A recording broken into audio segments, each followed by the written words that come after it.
ముఖ్యంగా law and ఆర్డర్కి సంబంధించి ఈ మధ్య చాలా కీలకం అయిపోయింది. నేషనల్ మీడియా అడిగింది కర్నూలులో జరిగిన సంఘటన, కర్నూలు జిల్లాలో జరిగిన సంఘటన, చిన్నపాటి బిడ్డ మీద ఏం జరిగిందో అందరు బయట పాలు ఏం చేశారు మీకు అర్థం.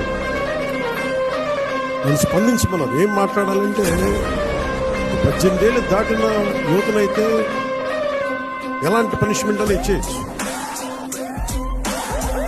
ప్రతిసారి ఇలాంటి దుర్ఘటనలు జరిగినప్పుడల్లా ఒక మనిషిని ఎన్కౌంటర్ చేస్తే సమస్య తీరిపోద్దా అని చెప్పి నాకు సందేహం.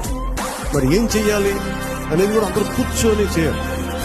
అందుకని మన వ్యవహార శైలి, ముఖ్యంగా రాజకీయ నాయకుల్లో చాలా మార్పు రావాలి. వీరి భాషా వ్యవహారాలు ఇష్టం వచ్చినట్టు తిట్టేసి, ఇష్టం వచ్చినట్టు బూతులు తిట్టేస్తే, నాయకుల్ని రౌడీల్ని పెంచి పోషిస్తే చిన్నపిల్లలకు కూడా అది ఆలవాలం అయిపోయింది.